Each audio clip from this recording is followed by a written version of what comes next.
Welcome back everybody to another Age of Sigmar video. Today we're going to be talking about the Battlescroll that came out today, but specifically we're going to talk about the losers from the Battlescroll. Those are the factions that are worse off now, the ones that were nerfed or changed to be a little bit worse or more balanced really is what we're talking about here.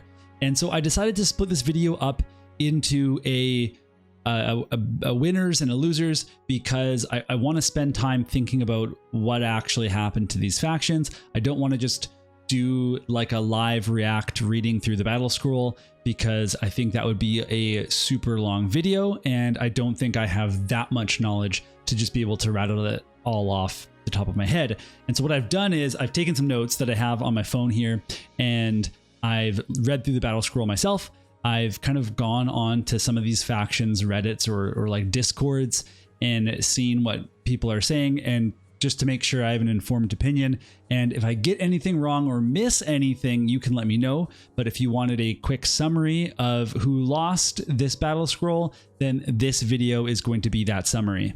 So we're going to start by talking about the Cities of Sigmar, and this is a faction that I feel great to talk about because it's the faction that I play. Now, by the way, we saw lots of these factions get a lot of point increases, and some people were talking about their armies specifically going up by incredible amounts of points. And I do want to mention that if there was a problem unit in a faction that they got, a bigger point increase, and if you were spamming that unit, then yes, you're going to see a gigantic increase in your list cost. I was running, for example, a unit that only had one command core, and so I didn't actually see, I only saw 100 points difference in my Cities of Sigmar list, and I just had to take out one Wildercorp Hunters, and then I was good to go. And so depending on how you were playing the army, you're going to see various amounts of change, but at the end of the day, there still are like viable ways to play all of these armies. They're just going to be a little bit differently balanced now. So with Cities of Sigmar, the big thing that we have to talk about would be Zenestra. And so Pontifex Zenestra, the Scourge of Ghyran version, had a lot going for her. And so she's gone up in points, but she's also had a rules rewrite. And so we have a few things to talk about. The first one is the Word of the God King, which was an ability that you could use in your turn and your opponent's turn, and it let you roll a 3-up, and you chose a target. You didn't have to see it. There was no visibility required. And if you chose a wizard, a priest, or a manifestation, and you roll a 3-up, you would either do that much damage to them, or you would just banish the manifestation. And so this is now just on your turn, and you also need visibility, which makes a lot of sense. This is, I think if this was the way that the rule was always written, nobody would have ever batted an eyelash at it. And so that's fine. That's not a problem. The big thing that happened is the teleport got nerfed. And so she had a prayer, or she has a prayer with 3 different modes. And one of them is that you can pick 3 different units off the map wherever they are, and you can teleport them back to where Pontifex Zenestra was. However, this has now changed. You can no longer scoop units out of combat. If they're in combat, they're stuck, no teleporting. You cannot do this on your opponent's turn anymore. You can't counter prayer with this. You also cannot pick units that are within 12 of her, and when you put them down, they have to be within 12, but rather than just be out of combat, they can't be outside of or inside of 9 inches of an enemy unit. And so if your castle's getting crashed and there's enemies really close to Zenestra, it'll be very difficult for you to teleport things to her. And so this makes a lot of changes to the way the army plays, because you could run a bunch of Cavaliers into combat and then get the big charge bonus, teleport them back, and then on the next turn that you got, you could then go and charge all over again. It was great because you could charge on your turn and teleport on your opponent's turn. But now if you teleport on your turn, you can't charge that turn because the ability actually says once you teleport somebody with Zenestra's ability, you can't charge anymore. And so basically resetting charges is a multi-turn step now, and that's going to be really hard to do. The other thing is you can't pull cannons out of combat that can shoot now, because if you pull the cannon out of combat, it doesn't have shoot in combat. But once it's out, it can shoot, and it meant that you can shoot every turn. It meant you could put your cannons forward as a screen, have your opponent charge into them, teleport them back, shoot with them, so many things like that. That can't happen anymore. There's even smaller interactions here. Like I won a game on TTS where I had shored up one side against an enemy incursion, and then they had to come down my other flank in order to take an objective. And all I did was take, it was kind of like a diamond objective setup. And all I did was take my command corps from one objective on the left and pop them over to the other objective on the right. And that was a game-winning maneuver. But that couldn't happen for a couple of reasons. The main one being they were wholly within 12 of Zenestra for the teleport. And so maneuvering your castle, putting them into different spots is not going to be possible anymore. And so it's going to be really, really hard to get a lot of value out of Zenestra because she also went up, I think 10 points. I guess it's right in front of me, isn't it? If I scroll down here, we can see, yeah, she went up 10 points. So I don't see really why she had to go up any points at all, given that they nerfed her ability so much. I think, and what I'm seeing is that this is not expected to be a competitive unit anymore. And that is kind of like really tricky to take. I personally have a big attachment to Pontifex Zenestra, as she is the first big hero centerpiece model that I ever bought playing Warhammer. And so I feel really, really invested in playing her. I had a horrible time trying to play the original version of her because she just doesn't do enough. And then now she is nerfed. And so I'm going to still try to make this version work, but I don't think it's going to be super competitive. Although, we'll just find out, because maybe, she can still take care of manifestations easily. She can still do double prayers. Her own prayer is still really helpful for, making it so that you can not roll as a 1 on a prayer, which I still do all the time. But yeah, like it's going to be an interesting thing. The rest of the nerfs for cities are pretty straightforward, right? So Battle Mage went up. It was a really cheap wizard. That's fine. The Battle Mage on the Celestial Hurricanum, that's also, like, it makes a lot of sense. It was being used by a lot of people. It gives +1 to hit. Major weakness for humans. Calcentol went down shockingly last Battlescroll. Same thing with the Free Guild Marshal. Like, a lot of these units went down last Battlescroll, and everybody was like, wait, hold on, why? Why did that happen? And so it doesn't really, it's fine. They all went back up. Same thing with the units here. Like, the Free Guild Command Corps, when they went down, everybody was like, but why? So they went up 30. That's fine. They were getting spammed like crazy. They were too cheap.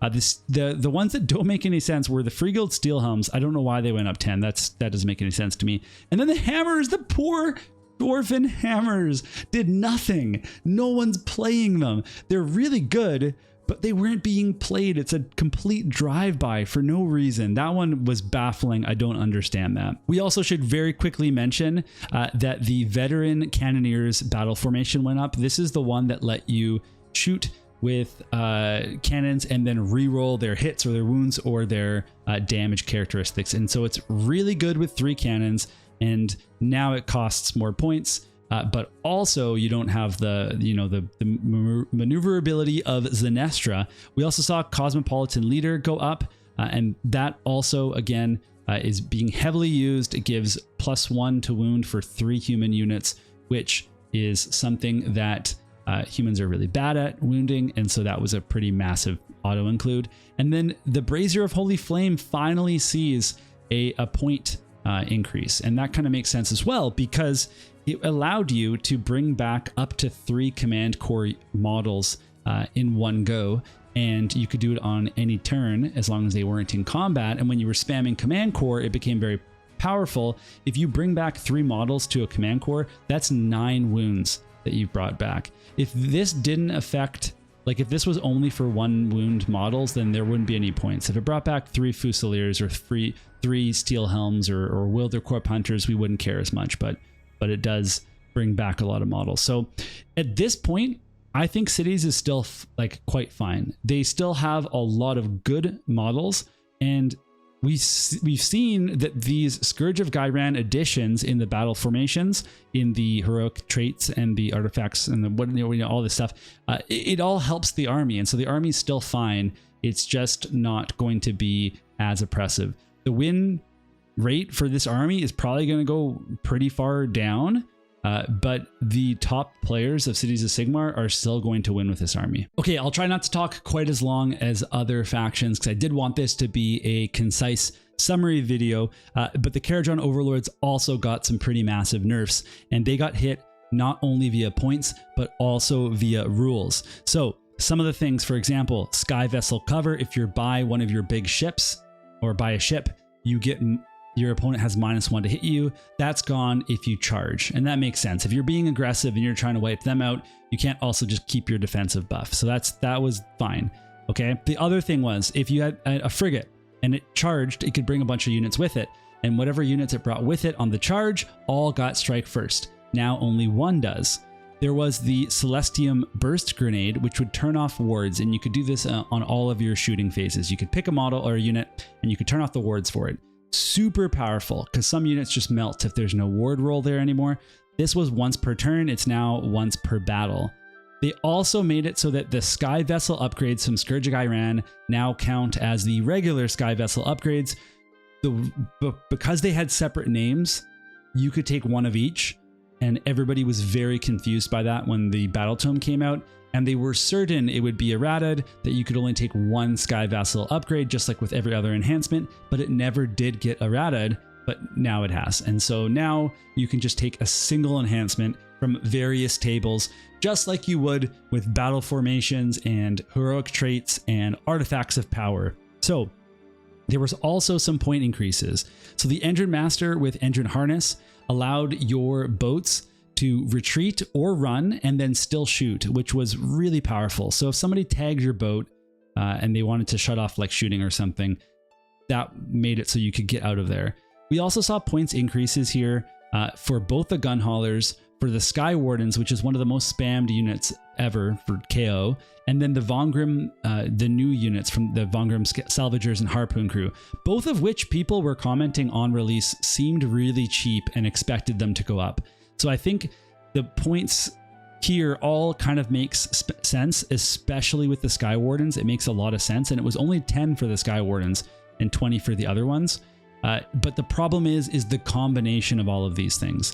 That is going to add up, especially when you then look at the best battle formation, one of the best artifacts of power, and that battle formation lets you take an extra artifact of power, and then the new faction terrain costs 20 as well. And so when you put that all together, you're going to see like an over 150 point increase to your list, and you're going to have to start cutting things.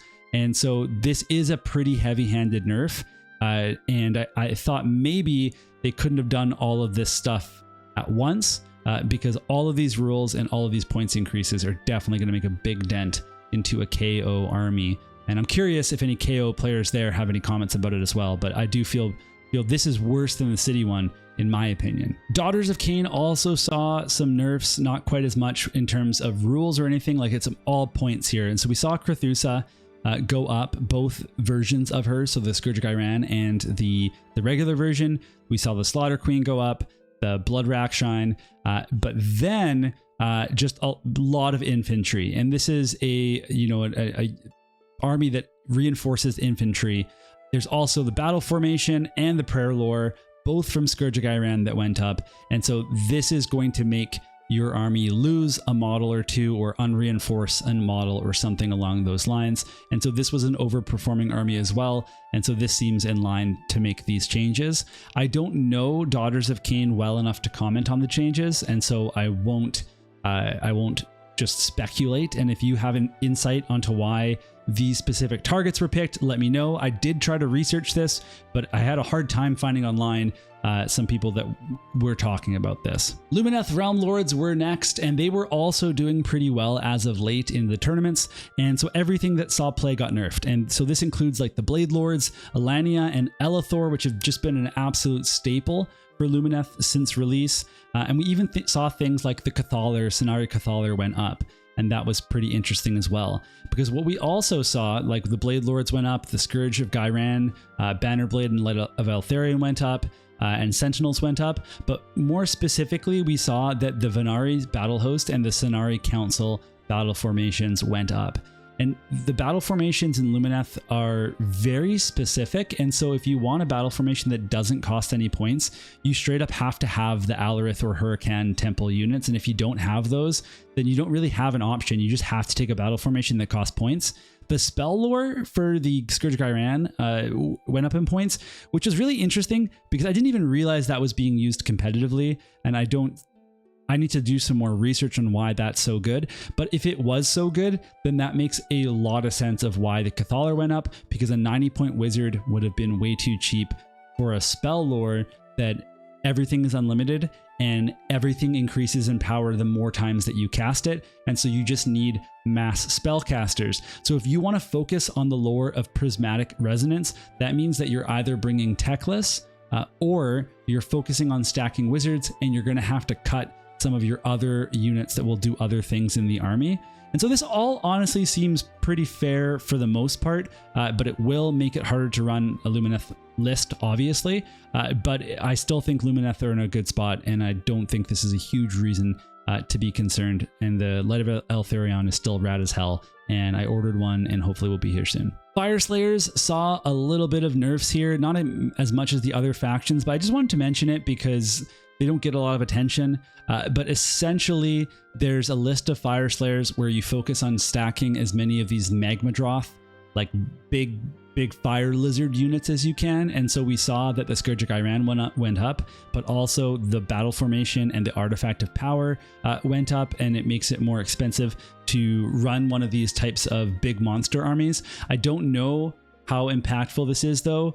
If it actually changes your number of units, maybe it stops you from having a scout unit, but I'm very curious to hear from any Fyreslayer players if this was a significant thing for you in your army making or army building, or if it's still going to be a fine list, because it's not a major change. Flesh Eater Courts saw a lot of changes as well. There were some rule changes, but mostly we saw points increases, and we saw it across 4 different heroes, but also another 4 units here. And there are some changes as well where they have a pretty good artifact of power and also their faction terrain going up in points. And so for an army where the idea is that you have lots of hordes of models, but also lots of foot heroes that activate delusions or different buffs for go turns, then this is a big impact. And so Flesh Eater Courts players are going to see their point increases or their army point totals go up a bit. And it's going to mean they're going to have to cut something. It's going to be, they'll have to cut a whole hero, or they're going to have to cut an entire unit, or make something a minimum size unit instead of a reinforced unit. And so this is a nerf for Flesh Eater Courts. And when we compare it to most of the factions that have a lot of green, it was worth including in the losers video. The last faction that we're going to talk about is Kruleboyz, although I do have another point to talk about for losers here. And so for Kruleboyz, they got slaughtered with a lot of points increases. And so a couple heroes here, but then over half of their infantry, or sorry, their non-hero units just got increased.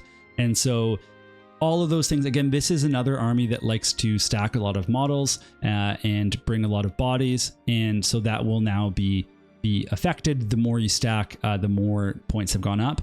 But even more important is look at all the red on their enhancements. And so this battle formation, Swamp Horde Bullies, it's really good. It gives +1 attacks to a unit. If you have a reinforced unit, right, and maybe it's 20, that's another 20 attacks. Maybe you're getting up to 61 attacks or something.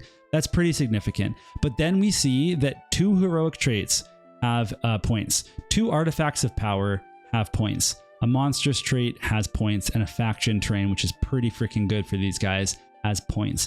It means that there's almost no way to make the army without spending points on enhancements. And if you do, it means that you're just taking one option. Like, you don't get to pick, like, if you really want to save points, you can't pick like the majority of your enhancements. And so that's not really the best way for things to roll, in my opinion. I don't love that. And so I feel bad for Kruleboyz players.